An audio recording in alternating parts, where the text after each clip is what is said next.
The chandeliers of Pemberton House blazed with 1,000 candles, their light cascading down upon the assembled glory of London's finest families like liquid gold poured from some celestial vessel, and in the shadows cast by the third marble pillar from the grand staircase stood Miss Eleanor Hartley, precisely where she had positioned herself at every ball for the past 4 seasons. The pillar was her sanctuary, her chosen refuge in a world that demanded visibility she could not provide, and she had measured its dimensions with the careful attention of a cartographer, mapping safe harbors wide enough to conceal her unremarkable figure, positioned close enough to the refreshment room that her presence seemed purposeful rather than pathetic, far enough from the dancing that she need not witness too closely, the spectacle of courtship from which she was perpetually excluded. She wore a gown of dove-grey silk, modest and well-made, but without the embellishments that drew the eye, for her mother had long ago ceased spending precious funds on a daughter who stubbornly refused to bloom into beauty or charm. Mrs. Hartley stood across the ballroom even now, her fan moving with agitated precision as she spoke with Lady Thornbury, no doubt making excuses for Eleanor's position, spinning some tale of delicate health or studious disposition, anything to explain why her eldest daughter stood alone while girls half her wit and a quarter her education twirled in the arms of eligible gentlemen. Eleanor did not begrudge her mother the invention. She had made peace with her plainness years ago, had accepted that her mouse-brown hair and unremarkable features, her tall, thin frame and serious countenance, marked her as unsuitable for the marriage market that valued porcelain prettiness and practiced coquetry. Instead, she observed, and in observation found a strange contentment that she suspected the whirling dancers would never know. She watched the intricate choreography of ambition and desire, noted how Miss Weatherby angled herself toward Lord Ashford, how the Pemberton twins moved in synchronized desperation toward any gentleman with a fortune, how the widows clustered like elegant crows assessing the season's prospects. And then there was the Duke of Ashworth, impossibly handsome and utterly unreachable, surrounded as always by a constellation of hopeful debutantes and their sharp-eyed mothers, his dark hair gleaming in the candlelight, his tall form moving with the unconscious grace of a man who had never questioned his place in the world. Eleanor had long ago trained herself not to watch him too intently, for that way lay foolishness and pain,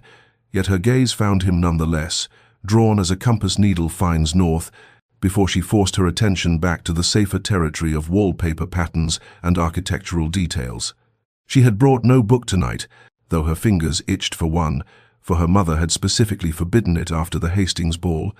where Eleanor had been discovered reading Plutarch in the conservatory, while 3 perfectly suitable gentlemen had inquired after her whereabouts. The evening wore on in its predictable rhythms, and when the clock struck midnight, Eleanor slipped away as she always did, retrieving her cloak from an inattentive footman and stepping into the cool London night, disappearing into the darkness as completely as if she had never existed at all, her absence noted by no one save the pillar itself,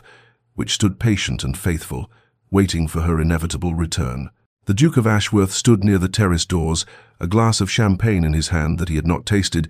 his attention appearing to rest upon Lord Pemberton's enthusiastic recounting of a hunting expedition, while his actual focus remained fixed upon the third marble pillar from the grand staircase, where Miss Eleanor Hartley had positioned herself with the precision of long practice, and he felt the familiar tightening in his chest that had become his constant companion at these gatherings, this strange mixture of anticipation and melancholy that came from observing someone who believed herself unobserved. He had noticed her first 3 years ago, though she would never know it, at the Weatherby garden party where she had slipped away from the archery competition to sit beneath a willow tree with a volume of poetry, her expression one of such complete absorption that he had stopped mid-conversation with Lady Margaret something or other, to simply watch the way sunlight filtered through the leaves to illuminate her serious face, the way her lips moved slightly as she read, the way she seemed to exist in a world entirely separate from the performing, posturing, peacocking that consumed everyone else. Since that afternoon, he had found her at every event, had learned to anticipate her hiding places, had begun to catalogue her patterns with an attention that would have alarmed him, had he allowed himself to examine it too closely. She favoured pillars and alcoves, preferred positions near libraries or conservatories, always wore muted colours that helped her blend into the background, always departed precisely at midnight, as if bound by some Cinderella curse. Though unlike that fairy tale heroine, she left behind no glass slipper,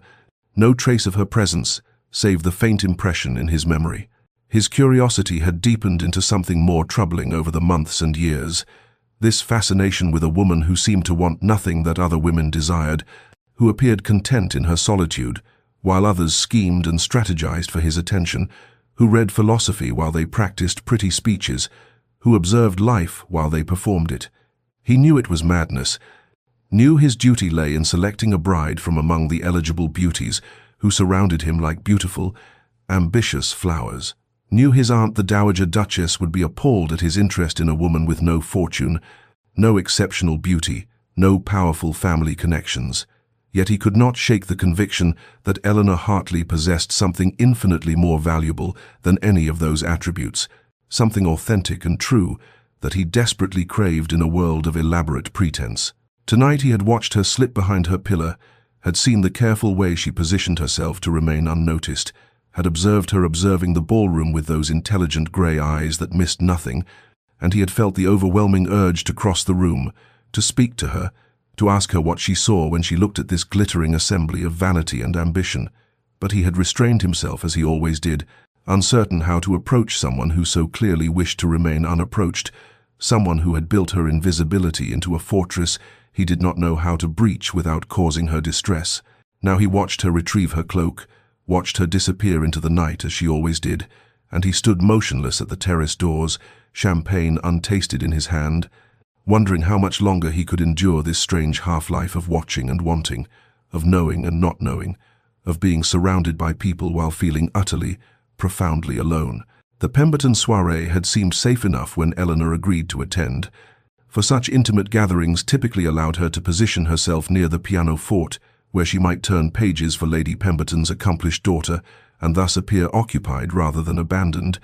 But she had not accounted for her mother's desperation, had not anticipated the steel determination in Mrs. Hartley's eyes when she materialized at Eleanor's elbow with the Duke of Ashworth himself in tow, and Eleanor felt her stomach plummet to the vicinity of her sensible slippers as her mother executed what could only be described as an ambush introduction. "Your Grace, may I present my eldest daughter, Miss Eleanor Hartley?" Mrs. Hartley announced with the triumphant air of a general securing a strategic position,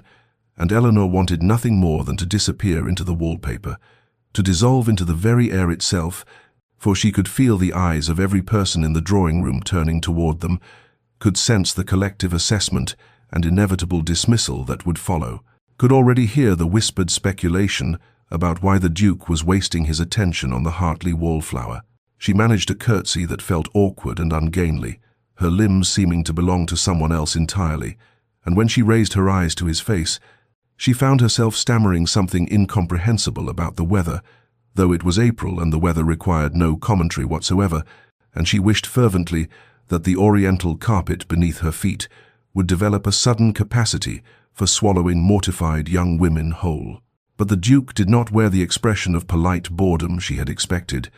did not offer the cursory pleasantries before making his escape that she had braced herself to endure. Instead,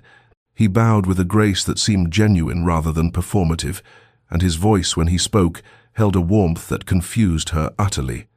"Miss Hartley, I am delighted to make your acquaintance at last," he said, and there was something in the phrasing in that word, "at last," that she could not quite decipher. Her mother, sensing an opportunity, launched into an elaborate recitation of Eleanor's accomplishments,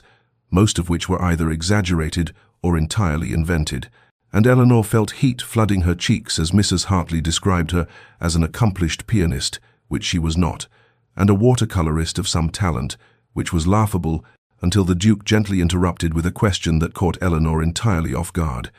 "I notice you carry a book, Miss Hartley," he said, gesturing to the slim volume she had tucked beneath her arm, her constant companion and comfort. "Might I ask what you are reading?" The question was so unexpected, so far removed from the usual litany of weather and health inquiries, that Eleanor answered without thinking, "Montaigne's Essays, Your Grace," and then immediately regretted it. For what gentleman wished to discuss French philosophy at a soirée? Yet his eyes lit with what appeared to be genuine interest, and he asked which essay she found most compelling. And somehow she found herself talking, actually talking, about the essay on solitude, about Montaigne's observations on the necessity of withdrawing from the world to know oneself, and the Duke listened with an attention that seemed entirely focused, entirely present, as if her thoughts mattered, as if she mattered. When he finally took his leave, bowing over her hand with a courtesy that left her breathless, Eleanor stood in stunned confusion, watching him move across the room to greet Lady Pemberton, and she could not reconcile what had just occurred with everything she understood about her place in the world. And when her mother began chattering excitedly about the Duke's attentions, Eleanor shook her head and murmured that it was merely politeness, nothing more, though somewhere deep in her chest a small, treacherous hope had begun to unfurl like a flower seeking light. 3 weeks passed in which Eleanor attempted to convince herself that the encounter at the Pemberton soirée had been nothing more than a moment of politeness, a gentleman's courtesy to an awkward wallflower whose mother had thrust her into his path, and she had nearly succeeded in dismissing it from her mind when she entered Hatchard's lending library on a grey Thursday afternoon, and found the Duke of Ashworth standing in the history section, a volume of Gibbon's Decline and Fall open in his hands, his expression one of such complete absorption that she felt she was witnessing something private, something not meant for public view. Her first instinct was to retreat, to slip away before he noticed her presence, but the library was small and her movement caught his attention, and when he looked up and recognition sparked in his eyes, followed immediately by what appeared to be genuine pleasure, she found herself rooted to the spot, clutching her returned books against her chest like a shield. "Miss Hartley," he said, closing his volume and offering a bow that seemed absurdly formal in the cramped confines of the history section, and there was something in his tone that suggested he was pleased to see her, which made no sense whatsoever, given that he could have the company of any woman in London merely by expressing the slightest interest. She managed a curtsy, her books wobbling dangerously, and murmured something about not wishing to disturb his reading, but he shook his head and asked if she had come seeking anything in particular, and somehow she found herself telling him about her search for a reliable translation of Marcus Aurelius's Meditations, and his face lit with the same genuine interest she had witnessed at the soirée. "I have read 3 translations," he said, moving closer to examine the shelves beside her, near enough that she could smell the faint scent of sandalwood and something else, something clean and masculine, "and I find George Long's version most faithful to the original intent, though Robin Hard's modern translation has merit for accessibility." They spoke for 20 minutes about Stoic philosophy, about the concept of accepting what one cannot control, about finding peace in adversity, and Eleanor felt something shifting in her perception of him, felt the gleaming surface of his title beginning to crack, to reveal a mind that was genuinely curious, genuinely engaged, and when he recommended a small bookshop in Covent Garden that specialized in classical philosophy, she found herself smiling without the usual self-consciousness that accompanied her rare moments of pleasure. "Then he did something that stole the breath from her lungs," he asked, with a formality that seemed to cost him something, if he might have permission to call upon her at her home. And Eleanor stared at him in such complete shock that he actually appeared uncertain. This man, who commanded every room he entered, this Duke, who could have any woman he desired. "I, your Grace, I cannot imagine why you would wish to," she began, but he interrupted gently, saying that he would very much like to continue their conversation about philosophy and literature, if she would permit it, and she heard herself agreeing, her voice barely above a whisper, before her rational mind could intervene with all the reasons why this was impossible, why his interest could not be what it appeared, why she should protect herself from the inevitable disappointment. Walking home through the London streets, her new books forgotten in her distracted hands, Eleanor's thoughts tumbled over one another in chaotic succession, hope and disbelief warring within her chest, and she could not shake the memory of how he had looked at her in that library, as if she were someone worth seeing, worth knowing, worth the extraordinary courtesy of a formal call. The Duke of Ashworth arrived at the Hartley residence precisely at 3 o'clock on Tuesday afternoon, and Eleanor watched from the drawing-room window as his magnificent carriage drew to a halt before their modest townhouse, her heart hammering against her ribs with such force that she wondered if it might actually break through bone and flesh, and when Morrison, their ancient butler, announced his grace, with a gravity that suggested he were presenting royalty, which in essence he was,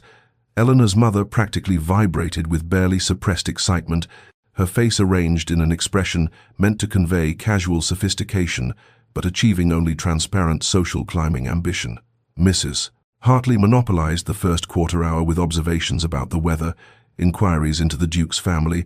and thinly veiled references to Eleanor's supposed accomplishments, each word making Eleanor wish she could simply evaporate into the threadbare upholstery of the settee, and she could see the Duke's patience beginning to wear thin around the edges, though his courtesy never wavered, until finally he turned to Eleanor and asked, with a formality that somehow conveyed genuine interest, if she might do him the honor of walking with him in the garden. The garden was hardly worthy of the name, being little more than a small courtyard with a few rose bushes that her father tended with more optimism than skill, but the Duke examined it as if it were the grounds of some great estate, commenting on the climbing roses with an expertise that surprised her, and when they had achieved sufficient distance from the house that her mother's eager face was no longer visible in the window, he asked her not about her musical accomplishments or her needlework or any of the other tedious markers by which young ladies were typically measured, but rather what she had been reading since their meeting at the library, and Eleanor found herself telling him about her attempts to read Gibbon, about how she became lost in the footnotes and digressions, about how she suspected she was meant to find it drier than she did. He laughed at this, a genuine sound of pleasure rather than polite acknowledgement, and confessed that he too had a weakness for Gibbon's elaborate footnotes, that he sometimes read them in preference to the main text, and they spoke for nearly an hour about history and philosophy, about Marcus Aurelius and the Stoics, about whether virtue could be taught or must be innate, and Eleanor felt something unfurling within her chest, some tightly closed part of herself beginning to open like a flower that had been kept too long in shadow. The Duke asked her opinions not as a test of her education, but as if her thoughts genuinely mattered to him, as if her perspective on Cicero's rhetoric or Plutarch's biographies held actual value, and she found herself speaking with an ease she had never experienced in conversation with anyone outside her immediate family, found herself forgetting to monitor her words for potential embarrassment, forgetting to maintain the careful guard she had constructed around her inner world. When he finally took his leave, he asked if he might call again, and there was something in his eyes, some quality of hope mixed with uncertainty, that made her realize with sudden clarity that he was not merely being polite, that his interest was not the casual courtesy of a gentleman to a wallflower, and she heard herself saying yes,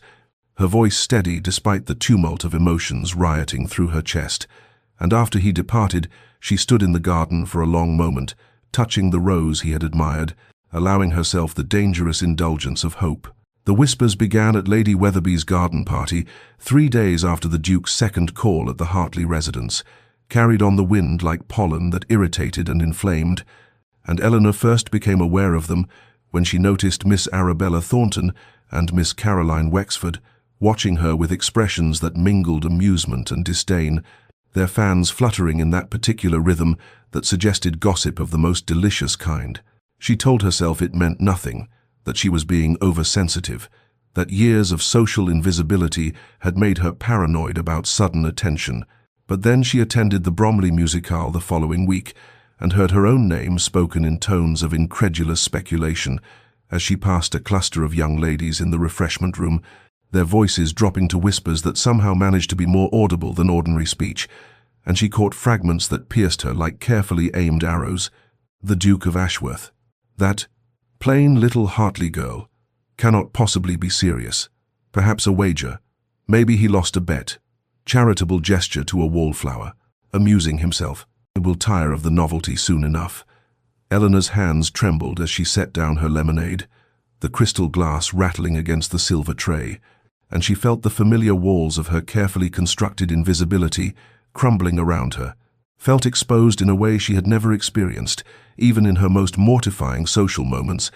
because being ignored was one thing, but being noticed only to be mocked was quite another, and she found herself moving instinctively toward the one place that had always offered sanctuary, the shadowed space behind a large marble pillar, near the terrace doors where the light from the chandeliers did not quite reach. She pressed her back against the cool stone and closed her eyes, willing herself to breathe normally, telling herself that she had known this attention could not be real, that she had been foolish to allow herself even the smallest measure of hope, that the Duke's interest had been exactly what these cruel girls suggested, some incomprehensible game or obligation or momentary whim that would pass and leave her more exposed and humiliated than she had ever been in her invisible years. "Miss Hartley." His voice came from directly beside her, and she opened her eyes to find the Duke standing there, his expression thunderous, his jaw tight with an anger she had never seen him display,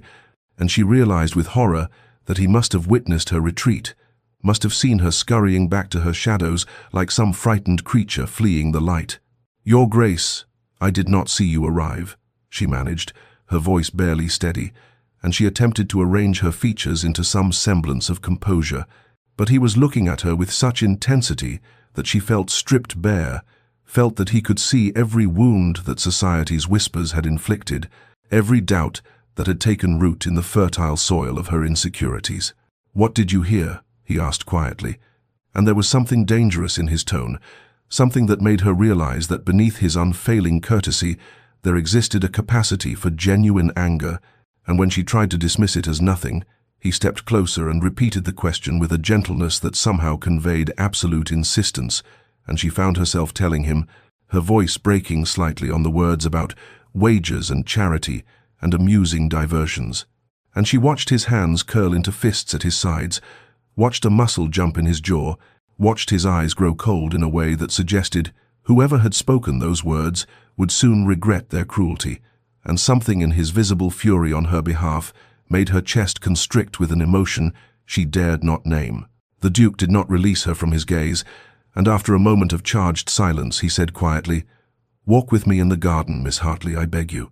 And though every instinct told her to refuse, to retreat further into her safe shadows, something in his voice compelled her to nod, and she found herself following him through the terrace doors into the cooling evening air, where the scent of night-blooming jasmine hung heavy, and the sounds of the musicale faded to a distant murmur. They walked in silence for several minutes, the gravel crunching beneath their feet, and Eleanor kept her eyes fixed on the path before her,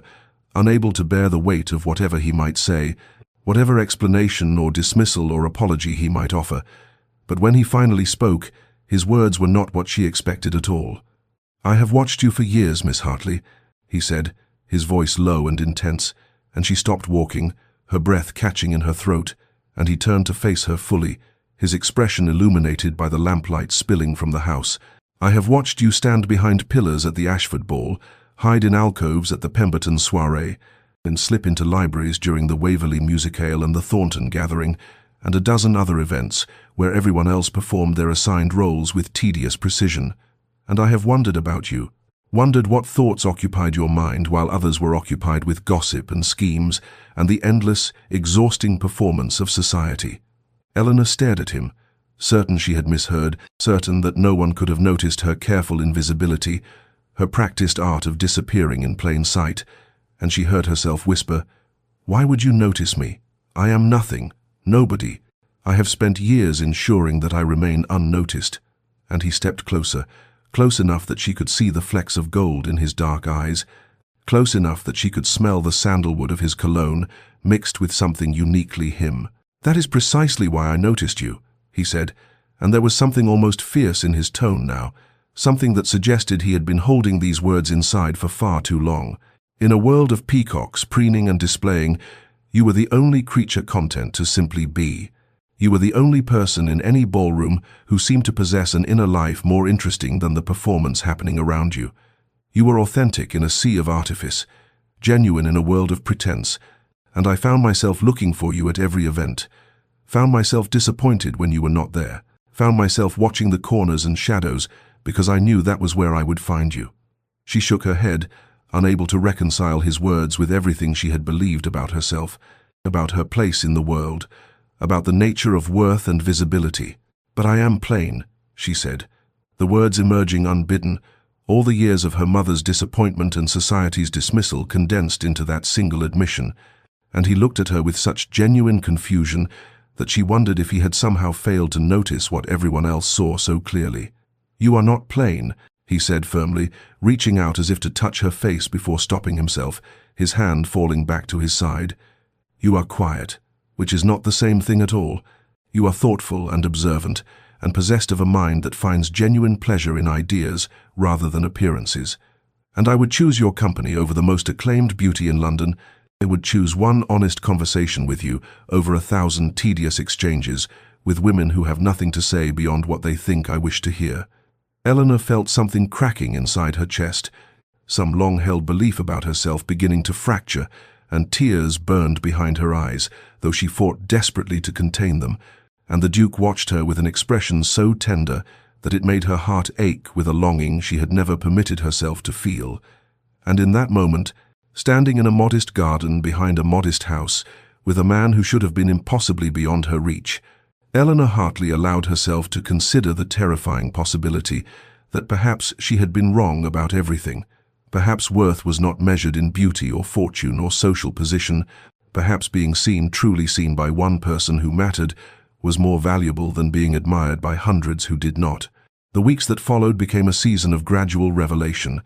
As spring deepened into early summer, and the Duke's visits to the Hartley residence took on the comfortable regularity of ritual, arriving each Tuesday and Friday afternoon with such punctuality that Eleanor found herself listening for his carriage, found herself arranging her hair with more care than she had ever bothered with before, found herself admitting in the privacy of her thoughts that she anticipated these visits with a longing that both thrilled and terrified her. He brought her books, volumes carefully selected from his own library or procured from shops he had visited specifically with her tastes in mind,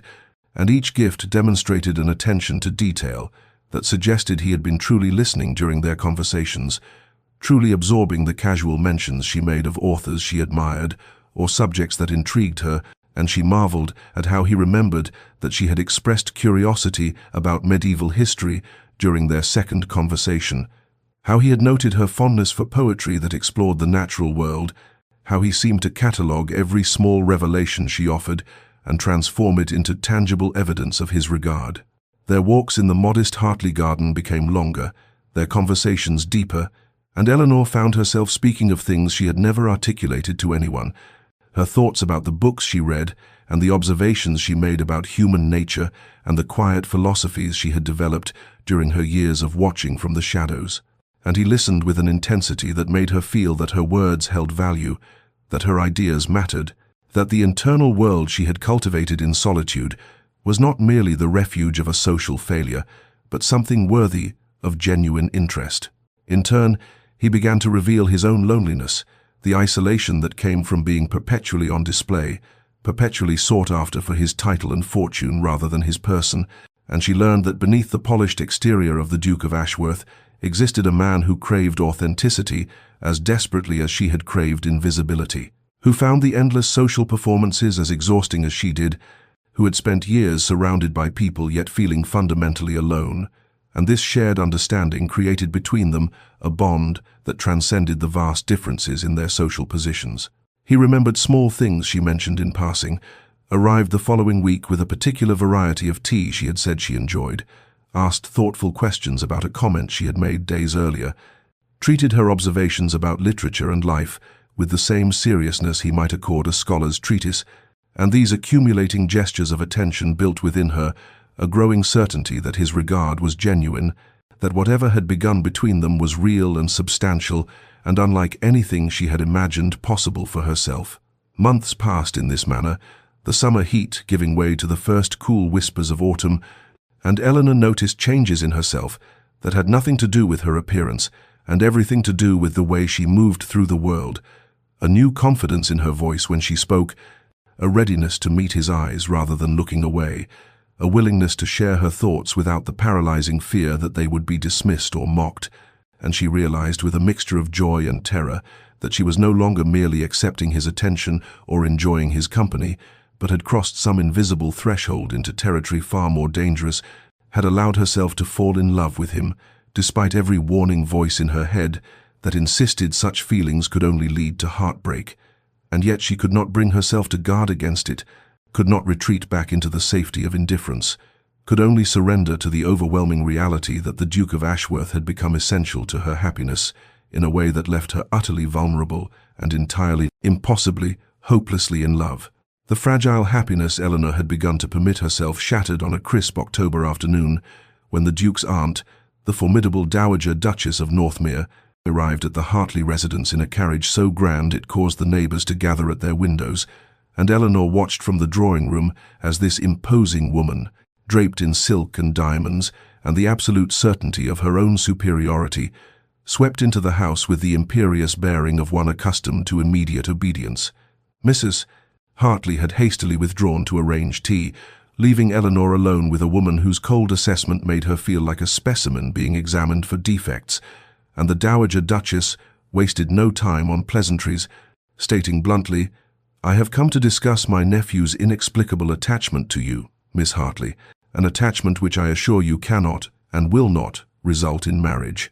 And Eleanor felt the familiar ice of shame spreading through her chest, even as she forced herself to meet those glacial eyes. The litany of her inadequacies was delivered with surgical precision.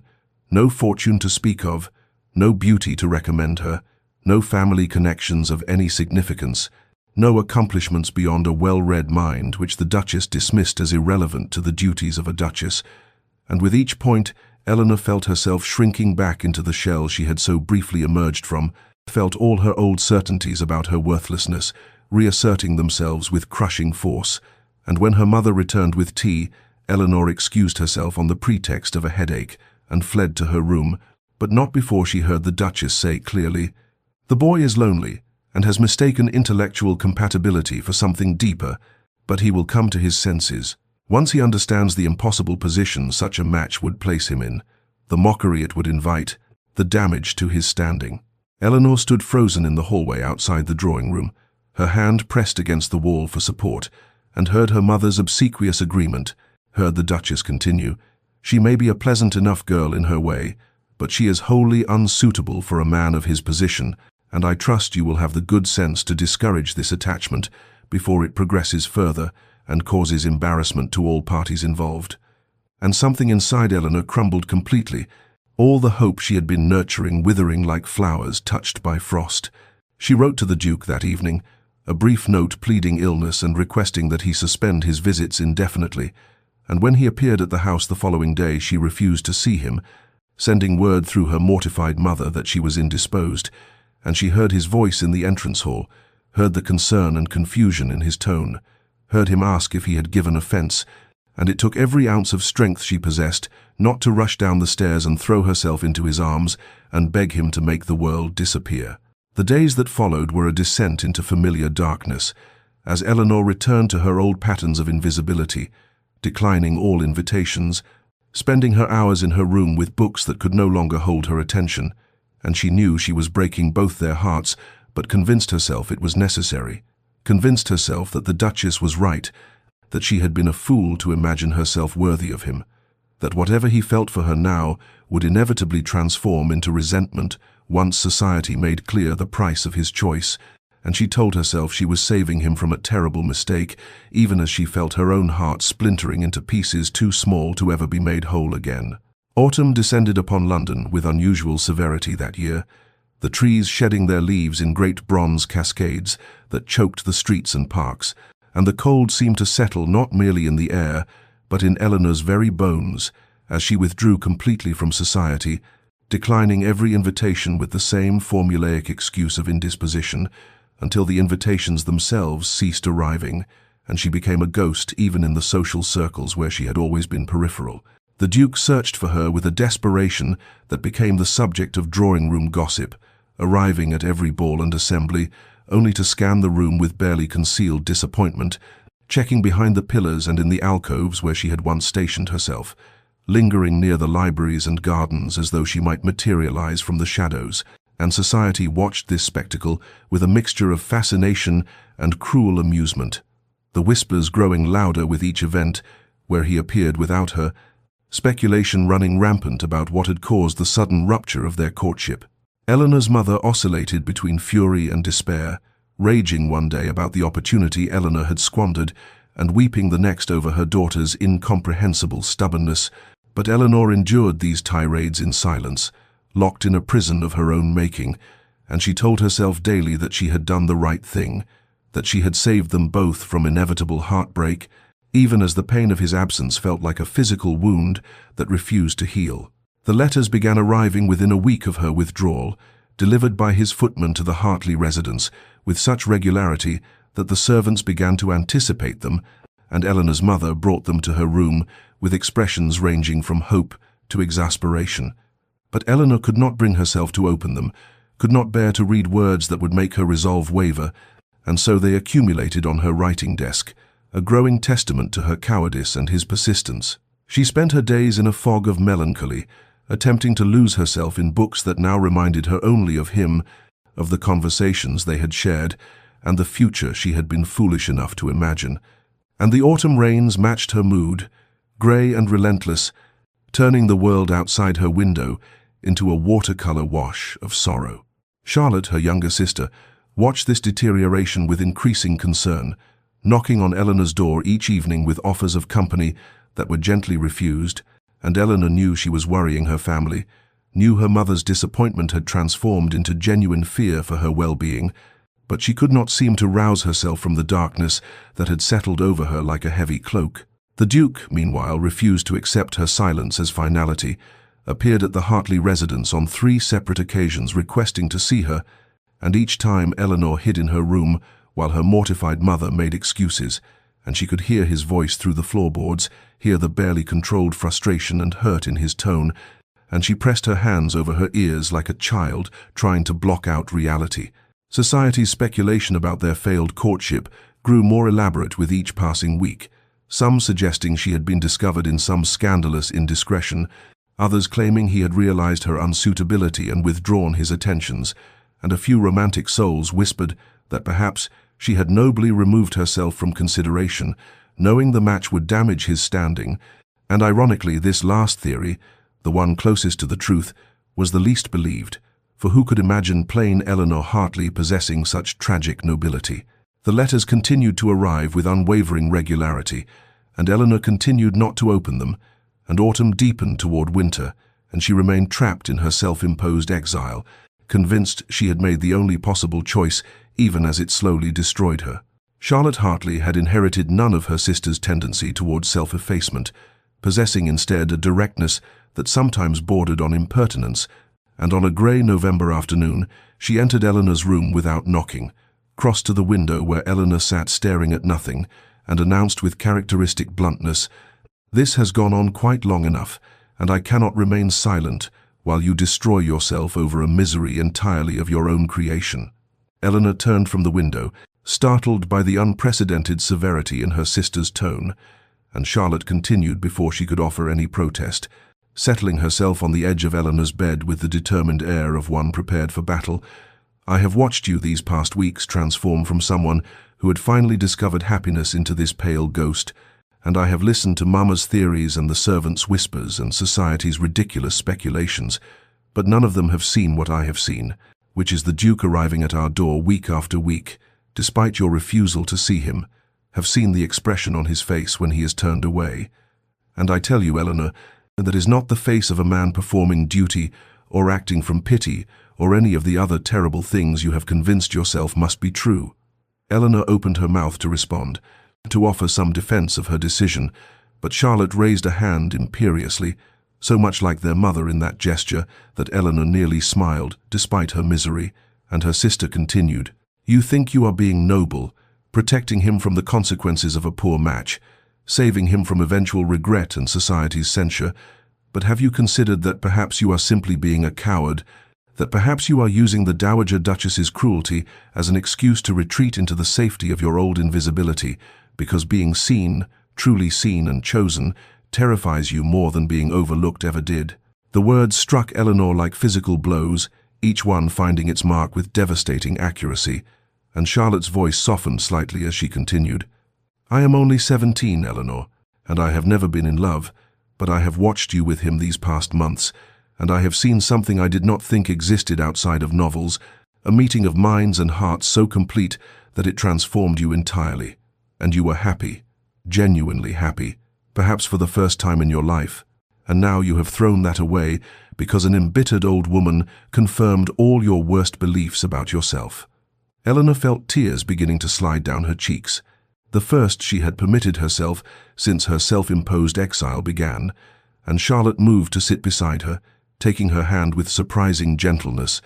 The question you must ask yourself is not whether you are worthy of him, for worthiness is not some objective measure that can be calculated based on fortune and beauty and social position, but rather whether you love him enough to be brave, to step out from behind your pillars and into the light, even knowing that some will judge and mock and find you wanting. Because Eleanor, he has already chosen you, has chosen you despite and perhaps even because of all the things that make you different from the glittering creatures who have pursued him for years. And by refusing to see him, you are not protecting him, but rather denying him the right to make his own choice, which is perhaps the greatest insult you could offer. The words settled into Eleanor's consciousness like seeds in fertile soil, and she found herself remembering not the Dowager Duchess's cruel assessment, but rather the Duke's face, as he had looked at her in the library, in the garden, during their long conversations, and she realized with sudden clarity that Charlotte was right, that she had been hiding, not from his potential rejection, but from the terrifying vulnerability of being chosen, of being loved, of mattering to someone who mattered to the world. And she whispered, "What if I attend one more event, just one, and he is no longer there waiting? What if my absence has finally convinced him to give up?" Charlotte squeezed her hand and replied with the absolute certainty of youth, "Then you will have your answer and can return to your shadows with a clear conscience. But Eleanor, I do not think that is what you will find, for I have seen his constancy these past weeks,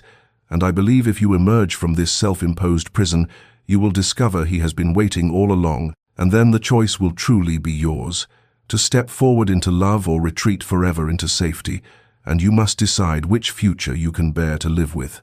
The Winterbourne ball blazed with such opulence that it seemed to Eleanor, standing in the entrance hall with her heart hammering against her ribs, that all of London society had gathered in this one glittering space to witness either her redemption or her final humiliation, and she had nearly turned back 3 times during the carriage ride, her mother's excited chatter washing over her unheard, while Charlotte squeezed her hand with silent encouragement. And now as she stood on the threshold of the ballroom, she felt the old familiar urge to seek the shadows, to find her customary pillar and observe rather than participate. And indeed her feet carried her almost unconsciously toward that marble column near the eastern wall,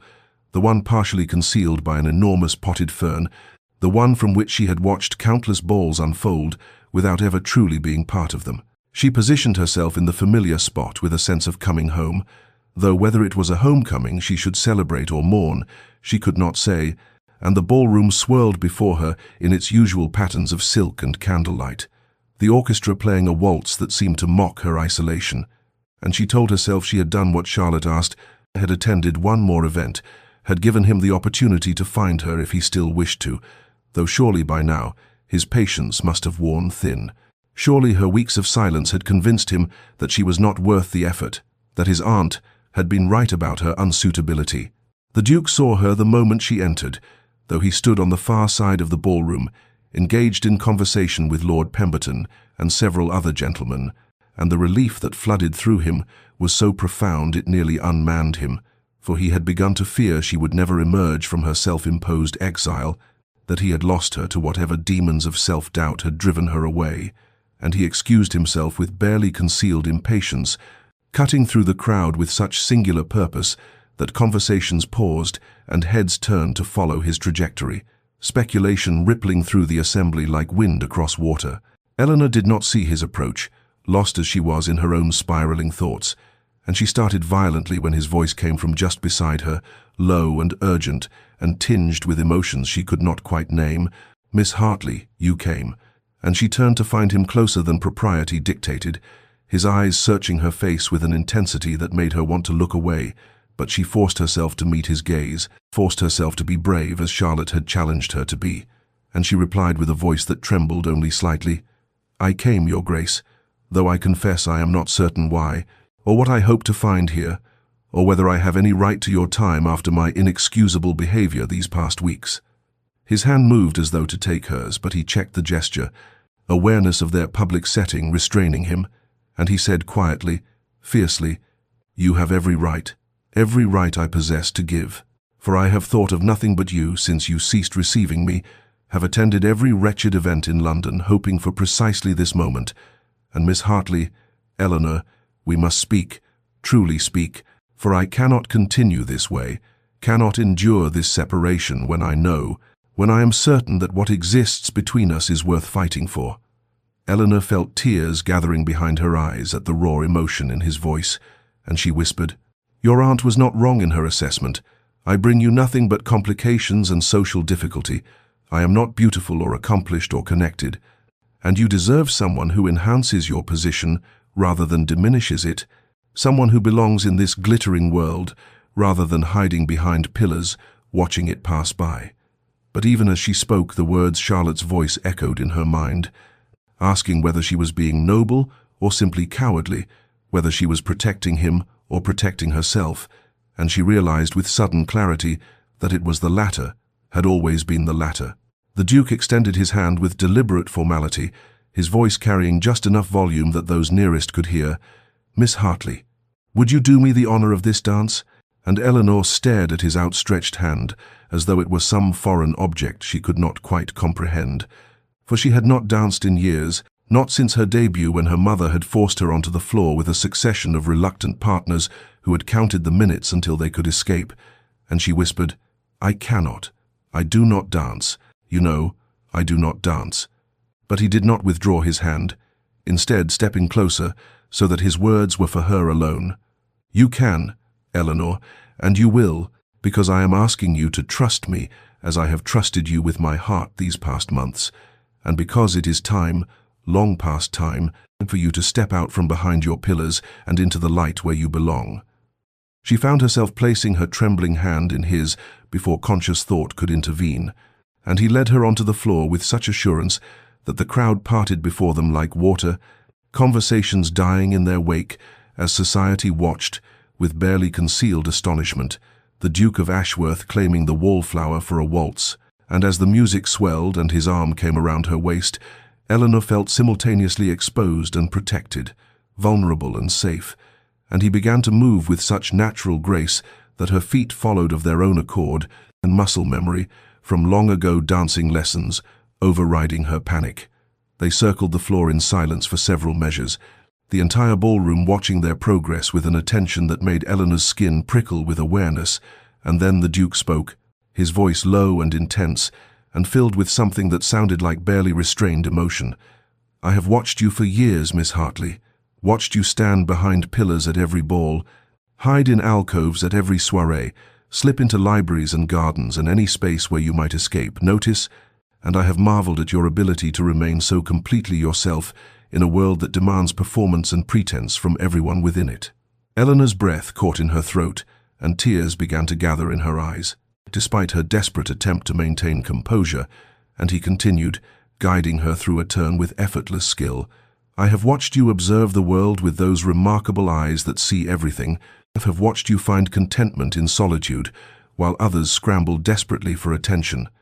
And I have fallen so deeply in love with you that I can no longer imagine my life without you in it. I can no longer pretend that duty or propriety or society's opinions matter more than the simple truth that you are the only woman I have ever wanted, will ever want.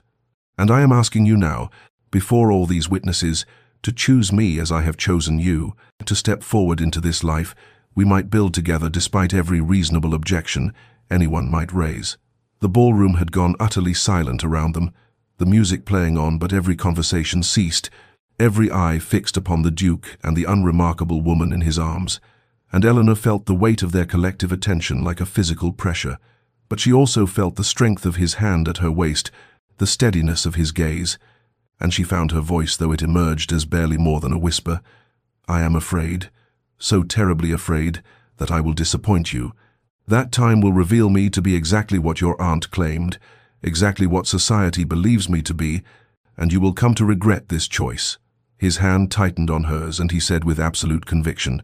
"The only thing I will regret is if you allow fear to steal this happiness from us both, if you choose safety over love, invisibility over life. And Eleanor, I am making this declaration publicly, irrevocably, so that you might understand I am not acting from pity or temporary fascination, but from a love so certain that I am willing to claim you before all of society and dare them to find fault with my choice." Tears were streaming down Eleanor's face now, heedless of the hundreds of eyes watching. And she saw in his expression such tenderness, such unwavering certainty, that something within her that had been locked away for years finally broke free, and she whispered, "I love you. I have loved you perhaps since that first conversation in the library, though I told myself it was impossible, told myself you could never truly see me, and I am terrified. But I am also, for the first time in my life, willing to be brave." The music ended, but Eleanor barely noticed, her vision blurred with tears and her heart pounding so violently she feared the entire ballroom must hear it. And the Duke's hand remained steady at her waist, even as the other dancers began to disperse around them, their whispered speculations creating a buzz of sound that seemed to press against Eleanor's skin like a physical force, and she became suddenly, acutely aware of every eye upon her, every head turned in their direction, every fan fluttering with gossip, and panic seized her throat with such force that she could scarcely breathe. The old familiar terror of visibility, threatening to overwhelm the fragile courage she had summoned moments before. The Duke saw the fear in her eyes, recognized the trembling that had begun in her hands, and without a word, he guided her through the crowd with such authority that people stepped aside instinctively, creating a path toward the tall glass doors that led to the terrace. And Eleanor found herself grateful beyond measure for his steadying presence, even as her mind screamed at her to run, to hide, to disappear back into the comfortable obscurity from which she should never have emerged. And she heard Lady Pemberton's scandalized whisper as they passed, "In my day, a gentleman would never make such a spectacle." And Miss Catherine Winter's cutting response, "In any day, a woman of her station would know better than to encourage a duke's attentions." But the Duke's expression remained impassive, his hand firm at her elbow as he led her into the cool night air of the terrace, where the sounds of the ballroom faded to a muted hum behind them. The November air struck Eleanor's overheated skin like a blessing, and she drew in great gasping breaths, while the Duke closed the terrace doors behind them, affording them a measure of privacy, though Eleanor knew their absence would only fuel further speculation. And when he turned to face her, his expression held such tenderness mixed with concern that fresh tears spilled down her cheeks, and she whispered, "I cannot do this, cannot be what you need me to be, cannot stand in the center of all those stares and whispers and judgments. I am not strong enough, was never meant for this kind of attention." But even as she spoke the words, she knew they were not entirely true, knew that what terrified her was not the attention itself, but rather the possibility that she might prove unworthy of it, that she might fail him in some fundamental way and justify every doubt society harbored about their match. The Duke moved closer, his hands coming up to frame her face with such gentleness that Eleanor's breath caught, and he said quietly, urgently, "Eleanor, look at me, truly look at me, and understand that I am not asking you to become someone else. I'm not asking you to transform into the sort of woman society expects a duchess to be. I am asking only that you be exactly who you are, the woman who finds peace in solitude and wisdom in observation, the woman who values substance over spectacle and authenticity over performance, because that woman, that remarkable woman, is the one I love with every part of my being." And Eleanor felt something shift in her chest, some fundamental restructuring of how she understood herself and her place in the world, and she whispered through her tears, "I do not know how to be brave in the way you are asking, do not know how to stand beside you without feeling that I diminish you somehow." His thumbs brushed away her tears with infinite care, and he said, "Then let me teach you. Let me show you every day for the rest of our lives that you elevate rather than diminish, that your presence brings me more joy than any amount of social approval ever could." And then he drew a small velvet box from his pocket, sinking to one knee on the cold terrace stones with such natural grace that Eleanor's hands flew to her mouth, muffling the sob that rose in her throat, and he opened the box to reveal a ring of simple elegance, a sapphire surrounded by small diamonds that caught the light from the ballroom and threw it back in brilliant fragments. And he said with absolute conviction, "Miss Eleanor Hartley, will you do me the extraordinary honor of becoming my wife, of building a life with me that honors both who we are and who we might become together, of standing beside me not as my shadow but as my equal, my partner, my most beloved companion in all things?" And Eleanor looked down at him. This remarkable man who had seen her when she believed herself invisible, who had loved her when she thought herself unlovable, and she felt the last of her defenses crumble into dust, felt courage rise in their place like spring flowers breaking through winter earth, and she whispered, "Yes, yes, I will marry you. Though I am still terrified and uncertain and convinced I do not deserve such happiness, but I love you too much to let fear steal this from us. Love you enough to try to be brave." The announcement of their engagement appeared in the morning papers 2 days later, a formal notice that sent ripples of reaction through London society like a stone cast into still water, and Eleanor discovered that the world divided itself quite neatly into those who condemned the match as a profound misalliance and those who found in it an unexpected romance, though she suspected the latter group was considerably smaller than the former, and she learned this division first-hand when she accompanied her mother and the Duke to Lady Ashford's musicale, where the whispers followed them like shadows, and Eleanor heard Miss Catherine Winters proclaim with barely concealed disdain, "He has thrown himself away on a nobody, a woman without fortune or beauty or any quality that might justify such a spectacular descent, and mark my words, he will come to regret this moment of misguided nobility within a year." While across the room, elderly Lady Thornbury observed to her companion with surprising warmth, "I find it rather refreshing that a gentleman of his standing chose affection over advantage, chose a woman of substance over a woman of spectacle, and perhaps there is hope for this generation after all."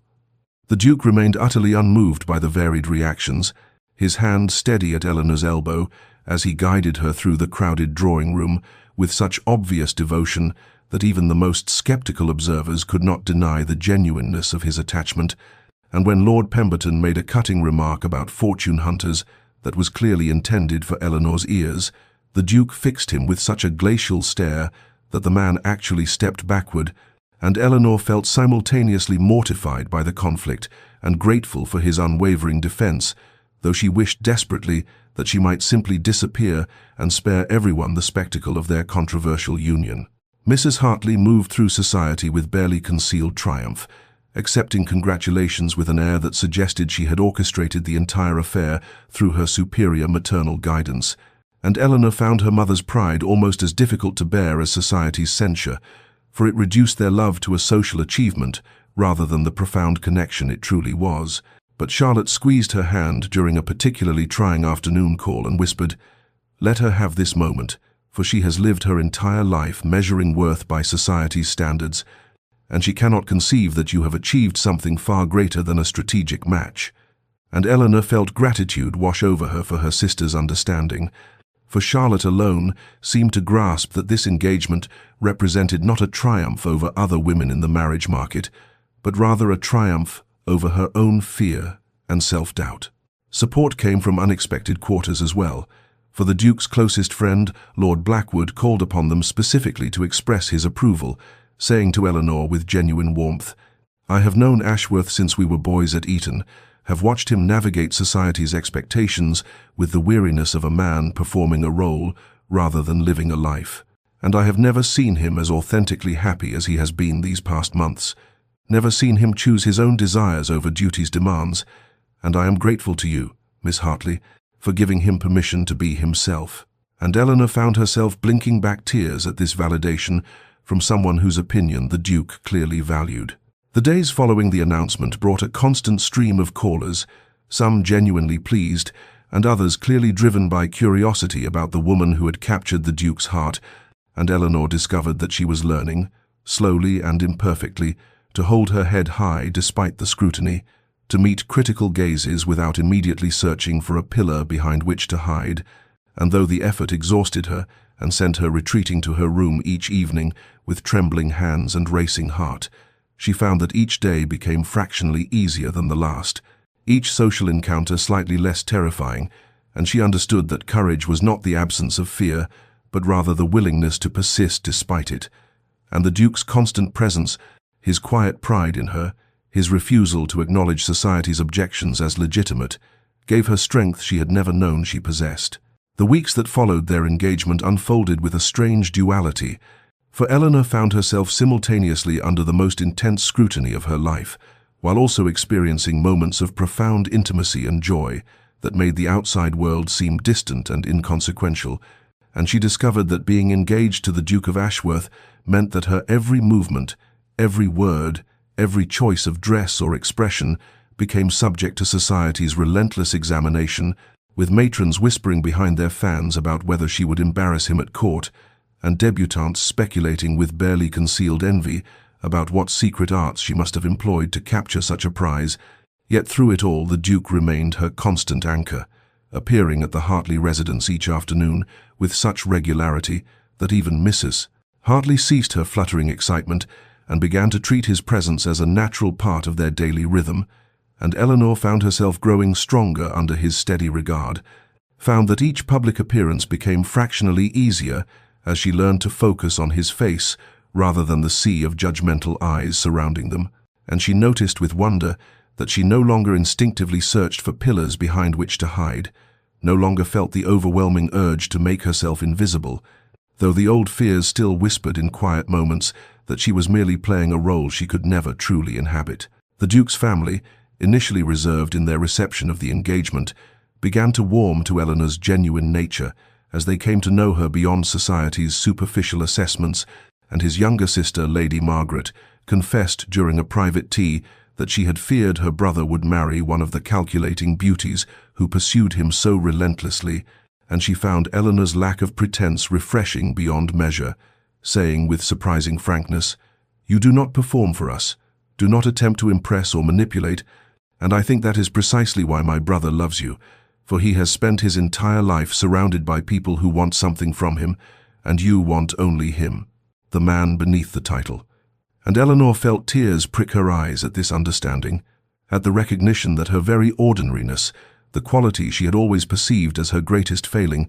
was in fact the characteristic that had drawn the Duke to her in the first place. The wedding preparations consumed much of Eleanor's time, with her mother orchestrating the affair with an enthusiasm that bordered on mania, insisting on the finest fabrics and most elaborate decorations, despite the Duke's quiet assurance that he cared nothing for spectacle, wanting only Eleanor as his bride. And Eleanor found herself caught between gratitude for her mother's joy and exhaustion at the constant fittings and consultations and decisions about details that seemed monumentally unimportant compared to the profound commitment she was preparing to make, yet she endured it all with growing grace, learning that sometimes love meant allowing others their happiness even when it conflicted with one's own preferences, and she discovered unexpected pleasure in selecting flowers for the ceremony, in choosing readings that spoke to the journey she and the Duke had traveled together, in imagining the moment when she would walk toward him down the aisle of St. George's and promise herself to him before God and witnesses. The quiet moments between public obligations became precious beyond measure, stolen hours when the Duke would call and they would walk in the small garden behind the Hartley house, or sit in the parlor reading companionably while Mrs. Hartley dozed in her chair, and it was in these unremarkable interludes that Eleanor felt their love deepen into something richer than romance, something that resembled true partnership, and he told her about his childhood, about the loneliness of being raised for duty rather than happiness, about watching his parents' cold, strategic marriage and vowing never to replicate their emotional distance, and she shared with him her own history of feeling perpetually inadequate, of believing herself fundamentally unworthy of notice or affection, and he listened with such attentiveness, such genuine interest in the workings of her mind and heart,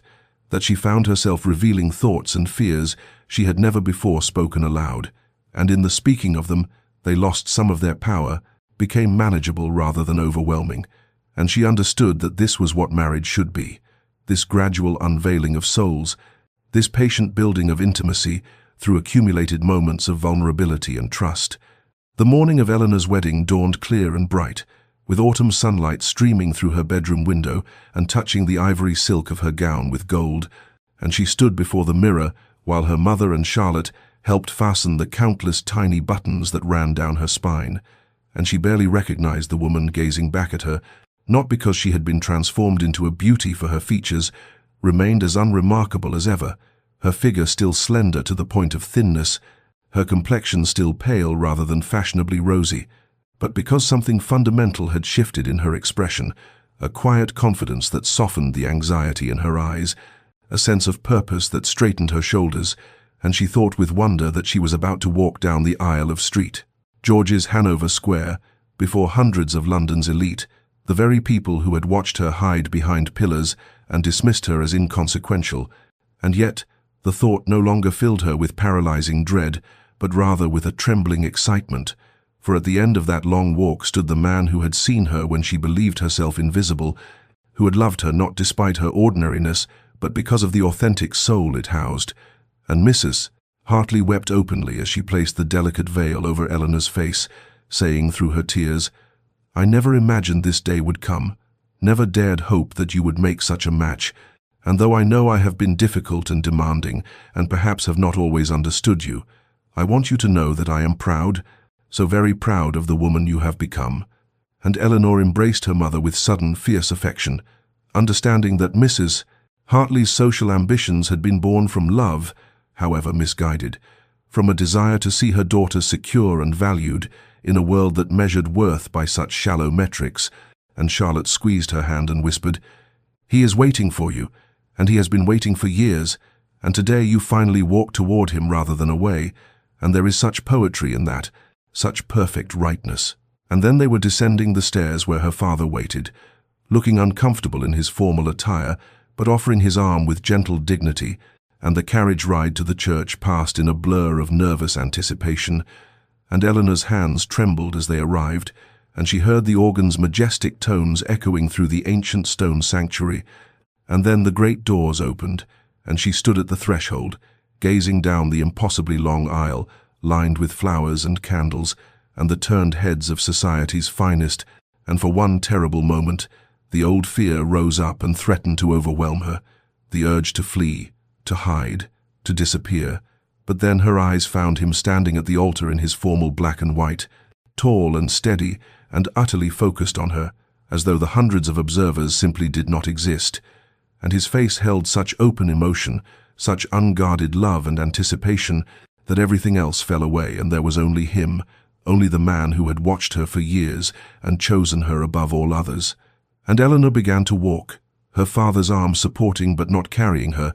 and she walked not with the tentative steps of a woman uncertain of her welcome, but with growing sureness, walked toward the future she had never dared imagine, and with each step she felt the weight of old shame and inadequacy falling away like discarded chains. And when she reached him, and he took her hand, his fingers warm and strong around hers, and his eyes bright with unshed tears, she felt something settle deep in her soul, a sense of homecoming, of arriving at last at the place she was always meant to be, and the ceremony unfolded with solemn beauty, the Archbishop's voice intoning the ancient words about love and commitment and the joining of two souls. And when the Duke spoke his vows, his voice was steady and clear, promising to love and cherish and honor her all the days of his life. And Eleanor's voice trembled but held as she made the same promises, and she meant every word with a depth of feeling that made her chest ache. And then he was sliding the ring onto her finger, the gold warm against her skin, a physical symbol of the bond they were forging. And the Archbishop pronounced them man and wife, and the Duke lifted her veil with such tenderness, such reverence, and kissed her before God and society with a sweetness that made her breath catch, and the congregation erupted in applause, and Eleanor turned to face them all, no longer Miss Eleanor Hartley, who hid behind pillars, but rather the Duchess of Ashworth, who stood beside her husband in the full light of day. And at the reception that followed in the Duke's magnificent London residence, Eleanor moved through the receiving line, meeting congratulations with growing ease, and she danced with her husband as their guests looked on. And she no longer searched for shadows in which to conceal herself, but rather allowed herself to be seen, to be celebrated. And when at last they departed in his carriage, bound for his country estate, rice and flower petals raining down upon them, Eleanor leaned against her husband's shoulder and felt such profound gratitude for the courage that had brought her to this moment, for the love that had called her out of hiding and into the fullness of life. The months that followed their wedding unfolded with a gentleness that Eleanor had never known existed, for life, as the Duchess of Ashworth proved to be not the performance of constant social obligations she had feared, but rather an expansion of freedom she had never dared imagine possible, and they settled into the Duke's country estate with a profound sense of homecoming, the ancient stone manor, surrounded by rolling hills and ancient forests, becoming a sanctuary where Eleanor could finally breathe without the weight of society's judgment pressing upon her chest. and she discovered that her husband had meant his vows with a literalness that still astonished her, for he truly honored her preferences and desires, never forcing her to host grand entertainments or attend every social gathering, instead creating a life that balanced his necessary public duties with long stretches of private tranquility. And Eleanor found herself transforming not into someone else, but rather into a fuller version of herself, the woman she might have been had she not spent years believing her worth negligible. And she moved through the great rooms of Ashworth Hall with growing confidence, making small changes that reflected her tastes, filling the library with new volumes and creating cozy reading nooks where she and the Duke would spend long evenings in companionable silence, each absorbed in their own books yet connected by an invisible thread of shared contentment. And the servants who had initially regarded her with skepticism gradually warmed to her genuine kindness and lack of pretension, for she treated them as human beings rather than invisible functionaries, remembering their names and asking after their families. And Mrs. Davies, the housekeeper, confessed one afternoon that she had served the Duke's family for 30 years and never seen the master so happy, so at peace, and Eleanor felt her heart swell with gratitude for this unexpected life, this marriage that had begun in fear and doubt, but deepened daily into something profound and sustaining. The Duke proved to be a man of surprising depths, revealing facets of himself he had kept hidden beneath the polished veneer required of his position, and Eleanor learned that he shared her love of quiet mornings and starlit evenings, that he too found the constant performance of social life exhausting, that he had chosen her not as an act of charity or whim, but because he recognized in her a kindred spirit, someone who valued authenticity over appearance, substance over spectacle, and they would walk for hours through the estate's grounds discussing philosophy and literature and the state of the world, conversations that ranged from playful to profound. And Eleanor discovered that she possessed opinions and insights worth sharing, that her years of observation from the shadows had given her a unique perspective on human nature, and her husband listened to her thoughts with genuine interest, often saying that she saw truths others missed precisely because she had spent so long watching rather than performing. And these affirmations, repeated through countless small moments, gradually rewrote the narrative Eleanor had constructed about herself, replacing the story of inadequacy with one of quiet strength and inherent value. Society's initial shock at their marriage eventually mellowed into acceptance, for the Duke's happiness was evident to all who saw them together, and even the most hardened critics found it difficult to maintain their disapproval in the face of such obvious devotion. And Eleanor learned to navigate social obligations with growing grace, no longer hiding behind pillars, but standing beside her husband with her head raised. And though she would never be comfortable at the center of attention, she found that she could endure it when necessary, knowing that she had a sanctuary to return to, a home where she could be simply herself rather than a duchess performing a role. And she discovered unexpected allies among other women who had felt similarly constrained by society's narrow definitions of worth and beauty. And together they created small rebellions, hosting salons focused on intellectual discourse rather than gossip, supporting charitable causes that actually helped rather than merely provided opportunities for social display. And Eleanor found purpose in using her position to make space for others who felt invisible, remembering too well the pain of believing oneself beneath notice. The realization of her own worth came not in a single moment of revelation, but through the accumulation of days and weeks and months of being loved, truly loved, by a man whose judgment she trusted. And Eleanor understood gradually that she had always possessed value, that her years of hiding had been a response to society's failure to recognize her rather than evidence of her inadequacy. And this understanding brought with it a profound sense of liberation, a release from the prison of self-doubt she had constructed around her own heart. And she looked back at the woman who had stood behind pillars with compassion rather than shame, recognizing that survival sometimes required making oneself small, but that true living demanded the courage to occupy space,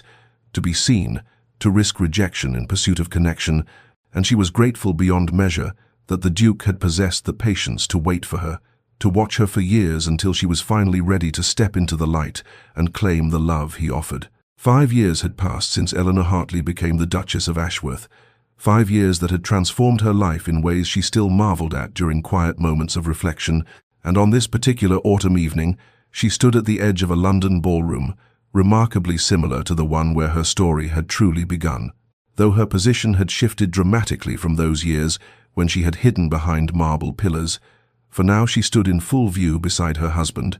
watching the swirling dances with the practiced eye of someone who had learned to navigate society's treacherous waters,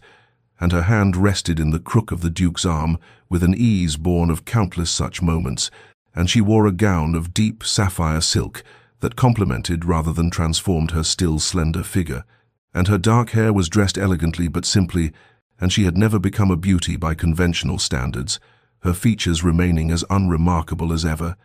Yet there was something in her bearing now, a quiet dignity and self-possession that drew eyes nonetheless, and the Duke stood beside her as he always did, his presence steady and reassuring, and Eleanor felt his fingers cover hers in a gentle squeeze, and she glanced up to meet his gaze and saw there the same devotion that had sustained her through the difficult early days of their marriage, the same deep regard that had called her out of shadows and into light,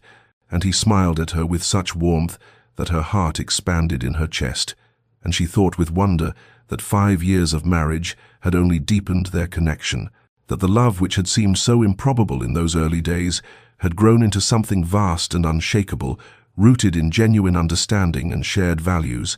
and they had weathered challenges together, the loss of his father, and her assumption of greater responsibilities as the primary duchess of the family,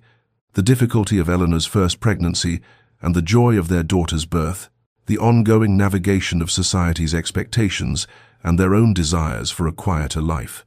And through it all they had remained fundamentally united, partners in the truest sense, and Eleanor had discovered within herself reserves of strength she had never suspected, finding that motherhood suited her in unexpected ways, that she could advocate fiercely for causes she believed in, that she could host gatherings that mattered and decline those that did not, and she had learned to distinguish between the opinions that deserved consideration and those that reflected only small-mindedness and prejudice, and the Duke had supported every step of her evolution, never trying to shape her into something she was not, but rather celebrating the woman she was becoming. And now they watched their 3-year-old daughter, Lady Catherine, being led in a careful dance by her doting grandfather, and the child's laughter rang through the ballroom like bells, and Eleanor felt tears prick her eyes at the sight, for Catherine possessed a confidence and joy that Eleanor had never known as a child, and she was determined that her daughter would grow up believing in her own worth, regardless of whether society deemed her beautiful or accomplished, and she would teach Catherine to value authenticity over performance, to seek connection rather than approval, to understand that true worth came from within and was validated by genuine love rather than public acclaim. And the Duke leaned close and whispered, "She has your eyes and your spirit, you know, that quality of seeing clearly through pretense." And Eleanor smiled and replied, "And your kindness, your ability to make others feel valued." And they stood together watching their daughter twirl with abandoned joy. And Eleanor thought back to the woman she had been 5 years ago, the one who had believed herself invisible and unworthy, and she felt such compassion for that younger self, such gratitude that she had found the courage to accept love when it was offered, and she glanced around the ballroom and noticed a young woman standing partially concealed behind a column, watching the festivities with the careful attention of someone who participates through observation rather than action, and Eleanor recognized that posture, that protective distance, and she felt a kinship with this unknown girl, and she made a mental note to seek an introduction, to perhaps offer a kind word or genuine attention, for she remembered too well how much such gestures could matter to someone who felt overlooked, and the Duke followed her gaze and understood immediately, for he knew her history and her heart, and he said quietly, "Shall we?" And Eleanor nodded, and together they began to make their way across the ballroom, no longer the watcher and the watched, but rather two souls united in purpose, moving through the glittering crowd toward a young woman who might need to learn what Eleanor had discovered. That being seen, truly seen, by even one person who values what they find can change everything, and that love patient enough to wait and strong enough to call forth courage can transform a life completely. And as they walked, Eleanor felt the weight of her own journey settling into wisdom, into something she could offer others, and she thought that perhaps this was the greatest gift of her unlikely story, not just her own happiness, but the capacity it had given her to recognize and nurture the worth in others who still stood in shadows, still waited to be found. Dear listener, if you have journeyed with us through this tale of Eleanor and her Duke, perhaps you have recognized something of yourself in these pages, for we have all stood behind our own pillars at times, have all felt the weight of believing ourselves unworthy of notice or love, have all constructed protective distances between ourselves and a world that seems to value only certain kinds of beauty, certain types of accomplishment, certain narrow definitions of worth. And Eleanor's story reminds us that being truly seen, genuinely perceived in all our complexity and particularity, can be the most transformative gift one human being can offer another. For the Duke did not fall in love with an idealized version of Eleanor or a potential she might fulfill if properly molded, but rather with the authentic woman she already was, the quiet observer who found contentment in books and solitude, who possessed depths that superficial society overlooked, who had learned to survive by making herself invisible, but who carried within her a spirit worthy of devotion, and his patient watching, his willingness to wait years for the right moment to approach, teaches us that genuine love does not rush or force, but rather creates space for the beloved to arrive at their own readiness, to step forward from shadows when courage finally outweighs fear, and Eleanor's gradual acceptance of his regard, her slow unfurling from protective distance into vulnerable connection, shows us that transformation happens not through dramatic gestures alone, but through the accumulation of small moments of genuine seeing and being seen, through conversations that honor rather than diminish, through patience that allows trust to grow at its own pace. And perhaps the deepest truth of their story lies in the recognition that worthiness is not something we earn through accomplishment or appearance, but rather something we possess inherently, something that love can help us recognize but cannot create. For Eleanor was always worthy of devotion, always possessed value and depth, but she needed someone to reflect that truth back to her consistently and genuinely until she could finally believe it herself. And this is the gift we might offer one another in our own lives, this capacity to truly see those who feel invisible, to recognize worth in places society overlooks, to practice the kind of patient attention that allows others to gradually believe in their own value. And if you find yourself standing behind pillars even now, hiding from a world that seems to have no place for you, know that your story need not end in shadows, that authentic connection exists for those willing to risk being seen, that somewhere there may be someone already watching, already recognizing your particular worth, already waiting with the patience that genuine regard requires. And even if such a person has not yet appeared, you can begin the work of seeing yourself clearly, of recognizing that society's narrow judgments reflect its limitations rather than your inadequacy, of understanding that a life lived authentically, even in quiet corners, possesses more genuine value than a lifetime of performance and pretense. And may you find the courage that Eleanor discovered, the willingness to step into light and risk rejection in pursuit of connection. And may you encounter the kind of love that sees you whole and wants you exactly as you are. And may you extend that same generous seeing to others who wait in shadows. And may your days be filled with moments of genuine recognition and your nights with the peace that comes from being truly known. And may you rest well in the understanding that your story, like Eleanor's,